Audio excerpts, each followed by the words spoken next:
Comme le reste de la France, la Bourgogne est entrée au XIVe siècle dans une longue période de crise, mortalité due à l'épidémie de peste noire en 1348, dévastation due au passage des gens de guerre anglais, navarrais et routiers, mais les crises n'ont pas empêché la consolidation de l'État féodal constitué par les Capétiens. C'est au cours de cette période difficile que leurs successeurs ont partiellement réalisé leur grand destin. En 1361, le jeune duc Philippe de Rouvre trouve la mort à la suite de la peste et il est sans héritier direct. Le roi de France, Jean le Bon, prend possession du duché, mais c'est pour le remettre en 1363 à son fils Philippe le Hardi, qui avait combattu courageusement à ses côtés à la bataille de Poitiers. Souvenez-vous, en histoire vous avez tous appris « Père, gardez-vous à droite, Père, gardez-vous à gauche ». Le nouveau duc s'attache à perfectionner les moyens de gouvernement légués par les Capétiens directs et ses successeurs, Jean sans peur, Philippe le Bon et Charles le Téméraire, suivent ainsi son exemple. En 1369, Philippe le Hardi a épousé une des plus riches héritières de toute l'Europe, Marguerite de Flandre. En 1384, le décès de son beau-père Louis de Malle le rend maître du comté de Nevers et de la baronnie de Donzy, des comtés de Bourgogne, de Rethel, d'Artois et de Flandre. Cette dernière région était, par son grand commerce et ses industries, un des principaux centres économiques de l'Occident. Cet élargissement de la Bourgogne à la Flandre est une opportunité extraordinaire. La richesse des ducs valois est explicable principalement par celle des Pays-Bas, qui leur a permis de développer un luxe véritablement royal. C'est dans cet ensemble du territoire que Charles le Téméraire, dernier Valois de Bourgogne, développa au cours de son règne un luxe tout à fait remarquable. C'est ce qui l'amena à prétendre à une couronne royale. Mais le projet ne put aboutir. C'est sa fille, Marie de Bourgogne, qui se maria avec Maximilien d'Autriche, ce qui conduit aujourd'hui à pouvoir rencontrer presque comme bourguignon la famille des Habsbourg. Le mécénat des ducs attira à leur cour nombre d'artistes originaires des Pays-Bas, dont l'activité avait pour centre principal la chartreuse de Champmol, fondée par Philippe le Hardi aux portes de Dijon. C'est dans cette chartreuse que les premiers ducs furent inhumés avec leurs épouses et leurs proches.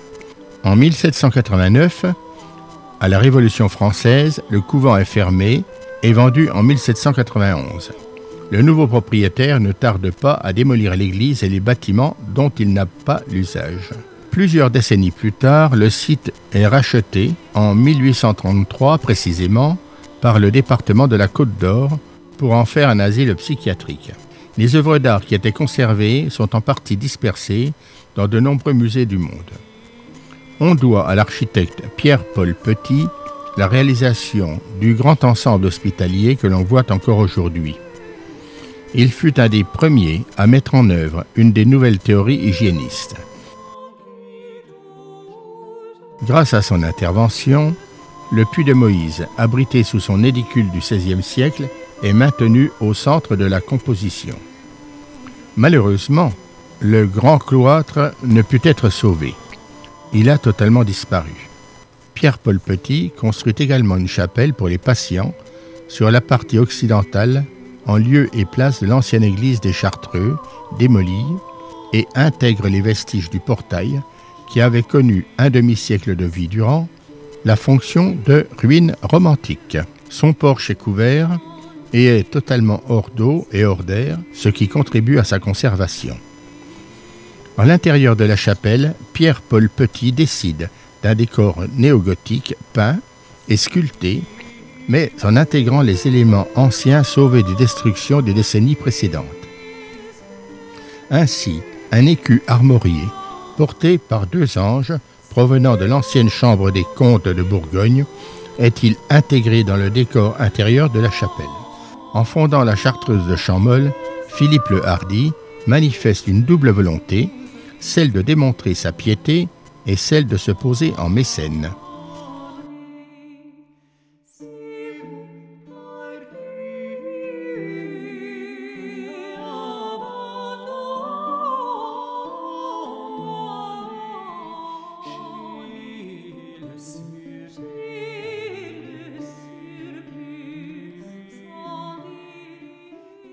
Le portail de la chapelle développe une iconographie que l'on retrouve fréquemment, notamment dans les retables et les portails parisiens sous le règne de Charles V.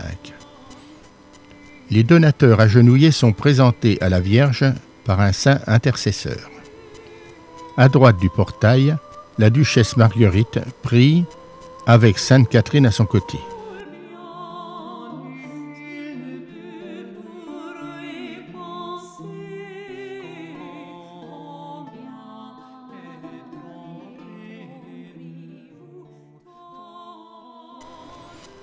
Au centre, la Vierge est représentée au trumeau, tenant l'enfant Jésus.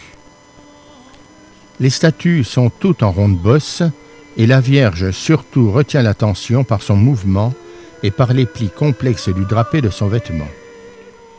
La façon dont les volumes se détachent de la façade, la convergence des regards vers l'enfant Jésus dans les bras de sa mère, le mouvement des mains et du pli des drapés créent une tension et une unité qui donnent au portail un caractère dramatique prononcé.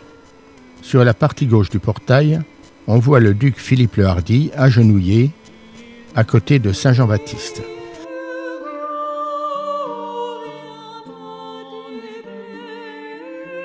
Les consoles des pieds droits sur lesquelles se trouvent les figures latérales sont ornées de figures de docteurs. La statuaire de la Chartreuse de Champmolles révèle l'apparition d'un art nouveau qui s'oppose au gothique international de la même époque.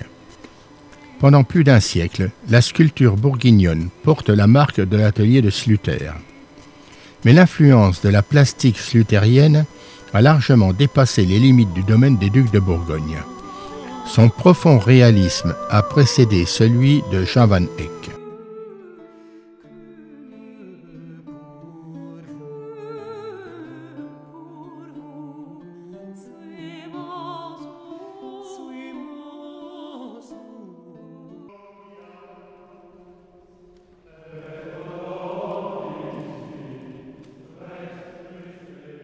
On retrouve à l'intérieur de la chapelle la qualité de la restauration que nous avons déjà appréciée à l'extérieur sur le portail de Klaus Luther et sur l'ensemble de l'édifice qui, avant les interventions des spécialistes, était dans un piteux état puisque des fissures étaient apparues et que la flèche elle-même était en très mauvais état.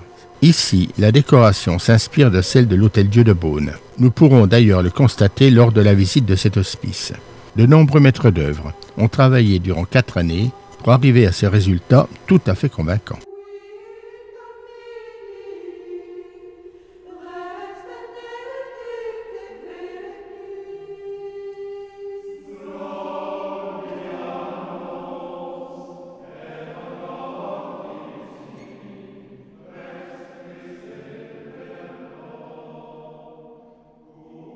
On peut également noter la mise en place d'un mobilier qui fait appel à des compétences internes à l'hôpital, ce qui est à souligner.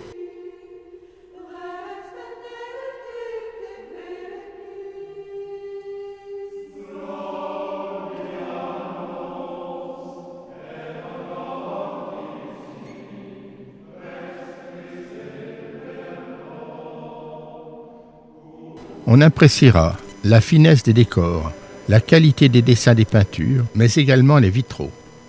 On y retrouve une représentation des ducs et duchesses de Bourgogne.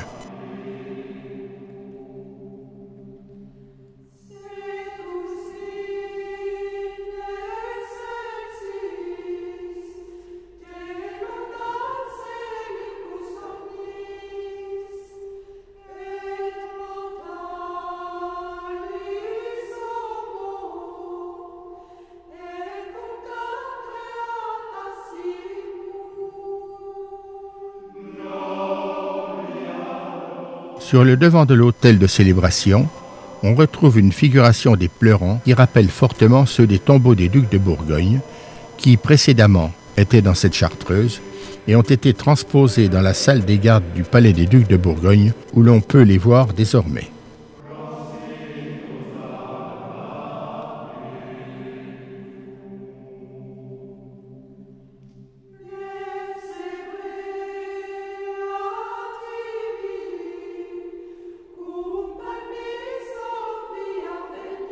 Ces anges musiciens ne sont pas sans rappeler ceux de la cathédrale d'Oliva en Pologne, à côté de Gdansk, ou d'autres que l'on trouve assez fréquemment comme décoration des buffets des grandes orgues.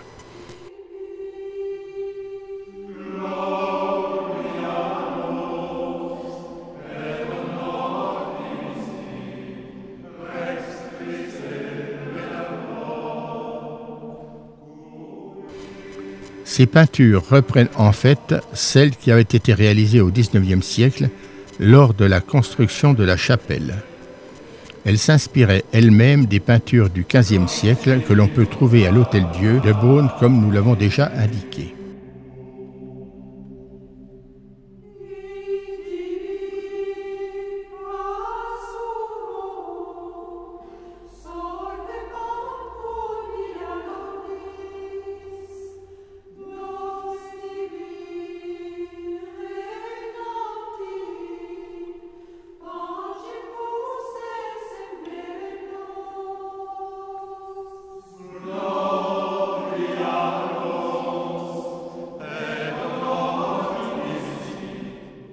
Le Christ représenté avec la main droite levée et doigts dressés est vu comme bénissant le monde.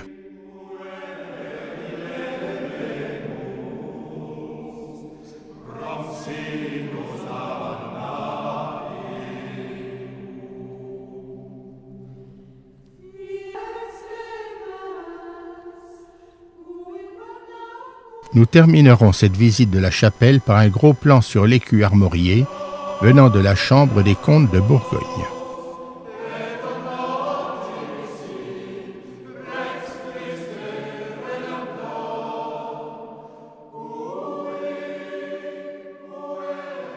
Étonnant destin que la Bourgogne, et pourquoi pas le dire que celui des Bourguignons. Rappelons qu'en 1363, Jean le Bon donne le duché de Bourgogne à son fils Philippe le Hardi. Celui-ci établit les Valois comme nouvelle dynastie des ducs de Bourgogne, après la mort du dernier caprétien Philippe de Rouvre. C'est le début d'une fantastique renaissance et développement des États bourguignons en déshérence, après la conquête par Clotaire II plusieurs siècles auparavant.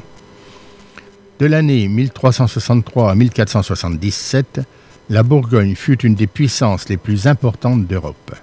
C'est pourquoi, aujourd'hui, il est incontournable, lorsque l'on parle de cette période médiévale, de faire appel à la munificence bourguignonne comme moteur de cette Europe occidentale. L'exposition présentée à Beaune en témoigne tout particulièrement. Développée sur 3 sites différents, elle est intitulée « Le Bon, le Téméraire, le Chancelier, quand flamboyait la toison d'or ».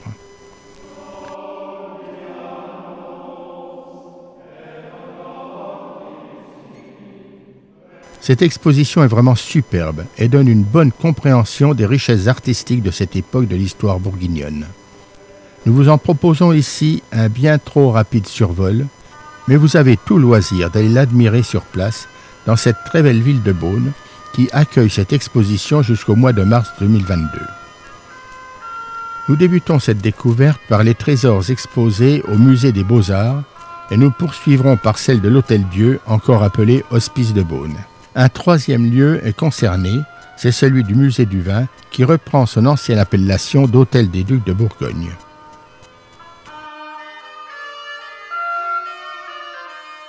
Nous voyons ici Charles le Téméraire présidant un chapitre de l'Ordre de la Toison d'Or.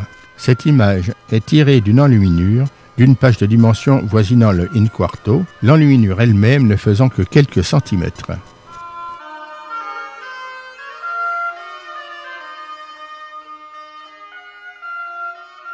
La Pietà dite de Philippe le Bon.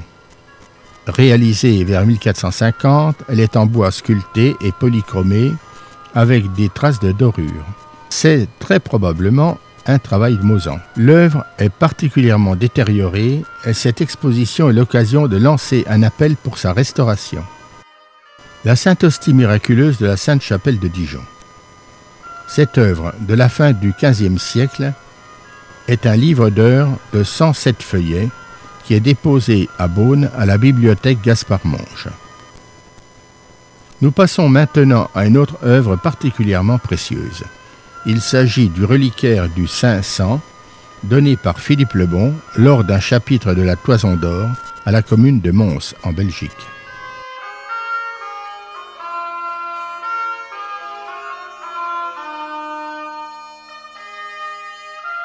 Autre témoignage exceptionnel du passé, l'acte de donation du duché du Luxembourg au duc de Bourgogne.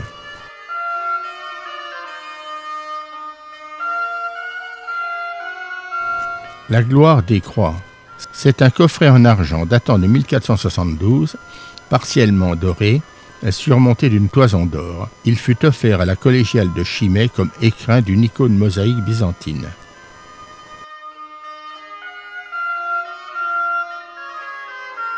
Un autre témoin exceptionnel du passé, l'écu de Philippe le Bon. C'est une huile sur bois de Lucas de Her à Gand. Nous trouvons à cette exposition également d'autres écus de chevaliers de la Toison d'Or. Ces écus marquaient la place de chaque chevalier lors des chapitres. Ce fut également le cas lors du chapitre exceptionnel de Dijon en 2007 en la cathédrale Saint-Bénigne, chapitre qui n'avait pas eu lieu en cette ville depuis 1433. Ne pouvant déplacer l'ensemble des écus habituellement utilisés, le chevalier chargé du protocole fit mettre en place des photographies d'un format voisin, représentant les écus de tous les chevaliers présents à cette cérémonie.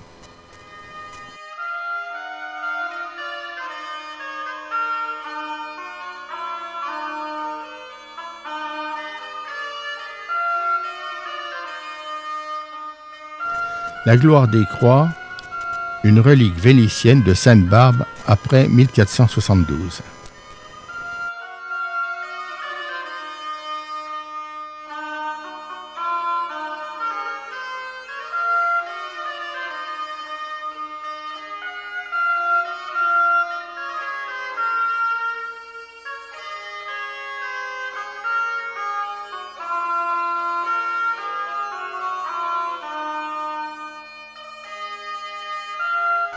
Un autre registre s'offre maintenant à nous, celui des tapisseries.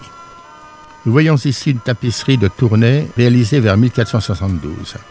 C'est une tapisserie de haute lisse, c'est-à-dire que le métier à tisser est vertical.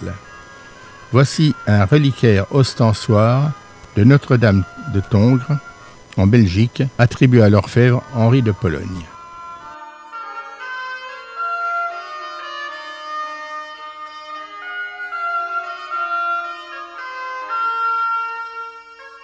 Grâce à cette œuvre, nous passons de la Flandre et de la Bourgogne à Florence avec une œuvre de la famille des Della Robbia.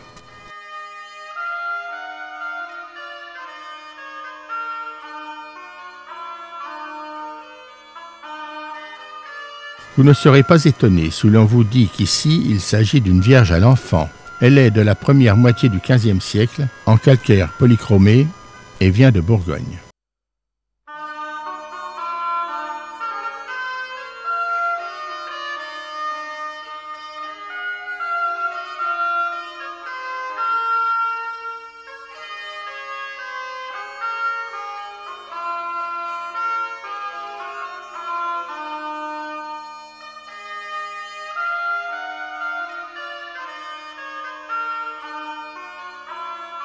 Cette mise au tombeau date de 1440. C'est une sculpture polychromée en calcaire venant de la proximité de Valenciennes.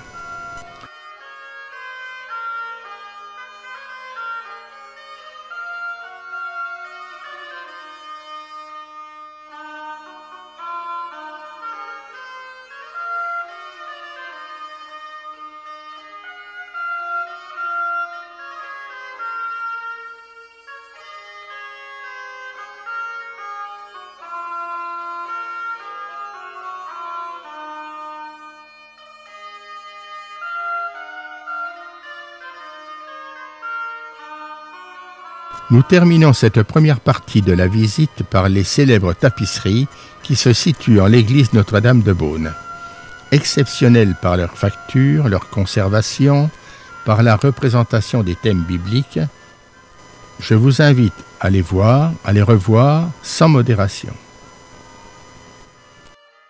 Nous poursuivons notre découverte en nous rendant à l'Hôtel-Dieu. L'histoire des hospices civils de Beaune a commencé en 1443 par la volonté de Nicolas Rolin et de Guigone de Salins de construire un hôpital. Les fondateurs ont fait œuvre de charité et acte de mécénat, instituant ainsi une tradition qui a permis à cette institution hospitalière originale, toujours en activité, de traverser l'histoire dans des conditions exceptionnelles. Mais que pouvons-nous voir à cette exposition ? Dans un premier temps, nous nous trouvons devant une œuvre exceptionnelle qui s'intitule « Le Piteux ».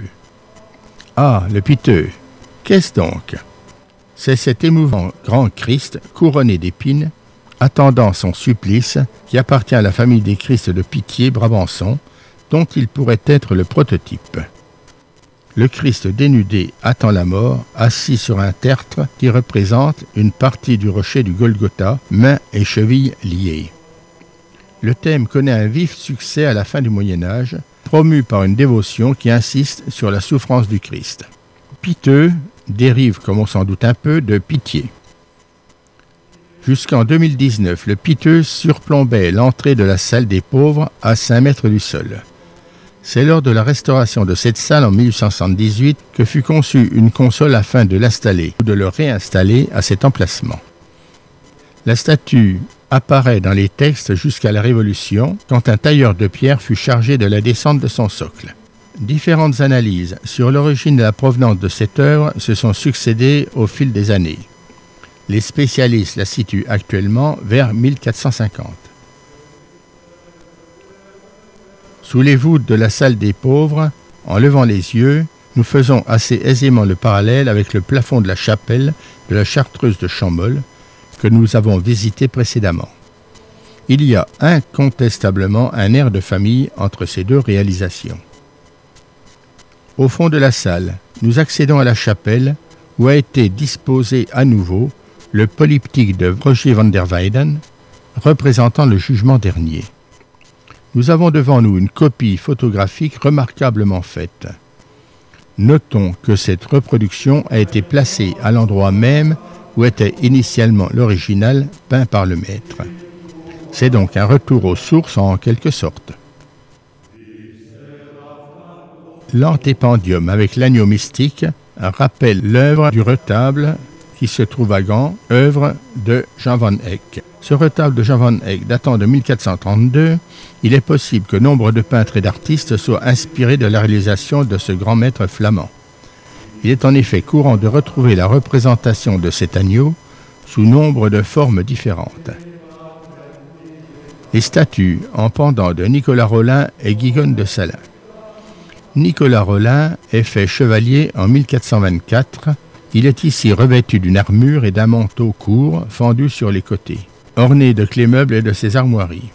Il porte également une épée au côté gauche. Les deux époux, Nicolas et Guigone, sont représentés en donateurs agenouillés et mains jointes.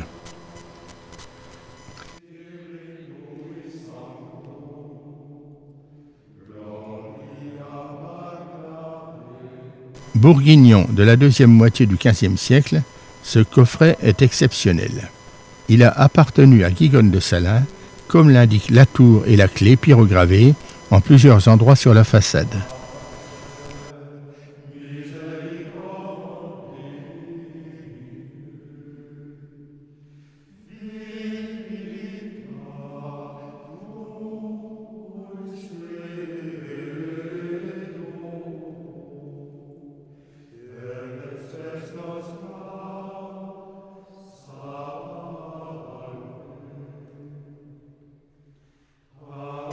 Voici l'original du maître Rogier van der Weyden.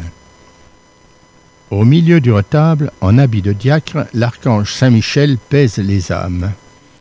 Son regard exprime un absolu détachement de la justice. Au-dessus de lui, le Christ est assis sur l'arc-en-ciel, les pieds posés sur le globe. C'est véritablement devant l'œuvre elle-même que l'on peut juger de son caractère imposant et de sa magnificence.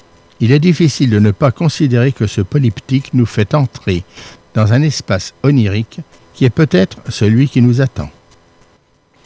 L'exposition présente également des tapisseries de toute beauté.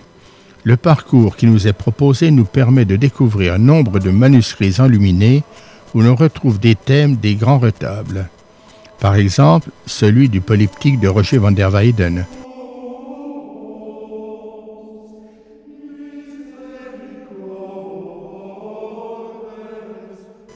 Une représentation peu habituelle avec Dieu le Père ayant le Christ mort sur ses genoux. Il s'agit d'un trône de grâce. Nous sommes en présence du chapon d'une chape exécutée entre 1463 et 1478. C'est une broderie en relief et d'application faite de soie, d'or et polychromée d'après Roger van der Weyden.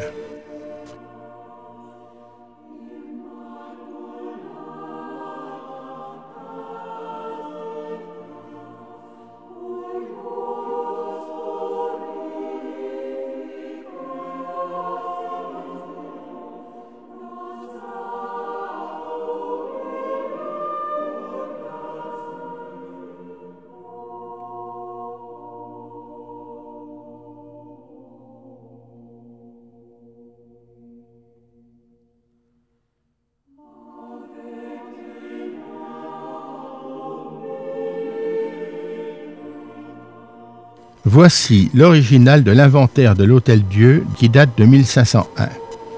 Il est impressionnant d'être devant un écrit de cette époque qui témoigne des activités économiques et comptables. Il s'agit ici d'un compte financier, recettes-dépenses de 1448 pour les mois de juillet-août, soyons précis.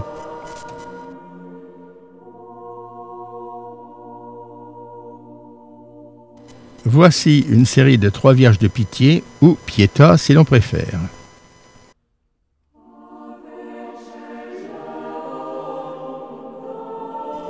Nous terminerons cette rapide visite de l'exposition où nombre d'objets très rares nous sont présentés par cette Vierge de Pitié dite des pêcheurs. Elle est datée du dernier tiers du XVe siècle. C'est une pierre calcaire, polychrome et dorée.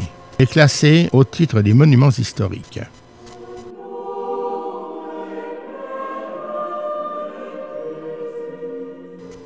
J'espère que vous avez fait de très belles découvertes en notre compagnie. C'est véritablement un regret que nous n'ayons pu vous présenter l'ensemble des œuvres qui étaient proposées lors de cette visite.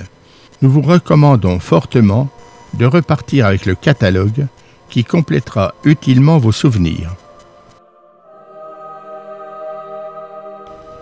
Et nous vous disons à bientôt pour une prochaine visite d'œuvres patrimoniales remarquables.